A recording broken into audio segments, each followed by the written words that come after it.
Ooh, desserts! Nice! These are all Paimon's! Paimon's already starting to forget what happened today. Oh, that voice. Is that who I think it is? Huh? It's you two. What are you doing in Fontaine?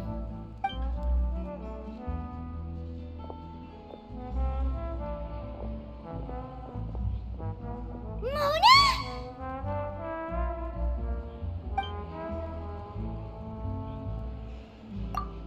Seriously, nobody just uses a scry glass whenever they've got time to just see who they'll meet on the road.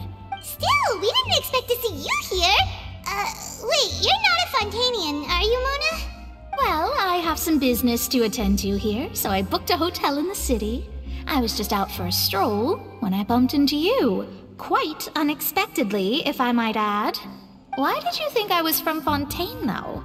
Is that because Magistus doesn't sound much like a Mondstadter surname? Yeah, let's go with that. Well, I used to have my own surname, which was, well, some other thing. Either way, the old hag told me when she took me as her disciple that the first step to being a great astrologist's pupil was to change that name. There was nothing for it, really. She really is amazing at astrology, so I changed my name to what it is now according to her wishes. To my surprise, however, Magistus is not the name of some ancient house or clan. It isn't? Nope. Although it is used by us in place of surnames, it generally just means great. Wow! Imagine including a boast in your name. Wait, are you gonna have to put that into your genealogy as well? I reckon so. In any case, I'd give my disciple a name like this as well, if I were to take one. Astromancer Barbeloth Trismegistus. Whoa, that's a long one. Does it also mean great or something? My name means Mona the Great Astrologist. As for the old hag, hers is, in plain speech, the thrice-as-great Scholar of the Stars. Just take it as a title specific to astrologists. Thrice as great? That's so petty. I know, right? That's just how she is. She used to call herself Magistus, actually, but when she took me in, she changed her name to Trismegistus. Talk about excessive. Magistus is thus the calling card of our school, so to speak, which makes it about the same as a surname. It's all right if you don't get it. You can look into it further should you need to study astrology more deeply. That sounds terrible! But anyway, you're not Fontainian, are you, Mona? You're from Mondstadt, right? Well, I was born in Mondstadt, yes. My parents migrated to Dorman Port, and I traveled with the old hag for a while, after which I settled down in Mondstadt City. Oh, that's a good thing then. At least we know you won't be dissolved by Fontaine's waters. Speaking of that, I'm sure you're aware that a bunch of things have happened here in Fontaine, right? I know you're not a local, but I'd avoid getting too close to any water that looks strange all the same. There's something ominous about it. Well, the water, I mean. That was the main reason, yes. Just a while back, the Steambird invited me to take part in a panel and speak about the circulation of the prophecy as an astrologist. The invitation was sent quite early on. I don't think anyone expected Fontaine to be in this much trouble. What do you make of that prophecy, Mona?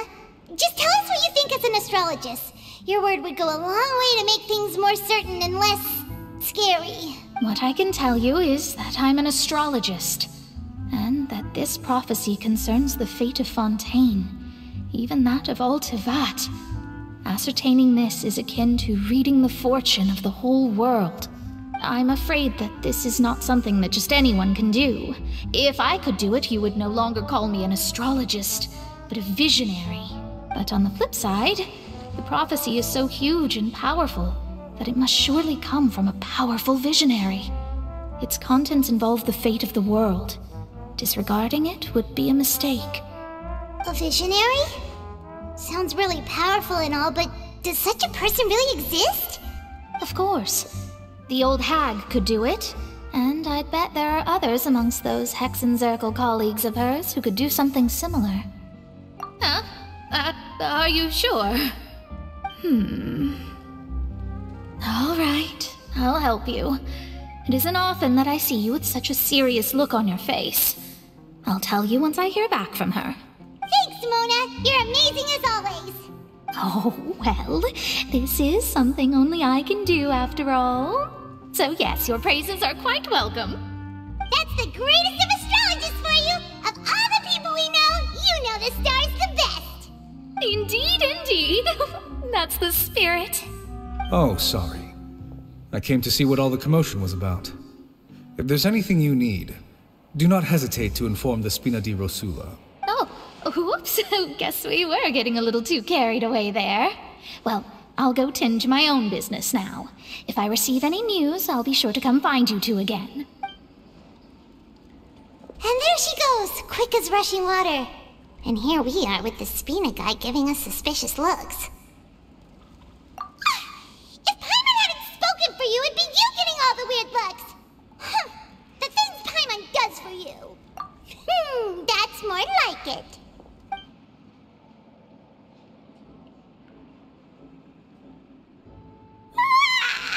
Good morning.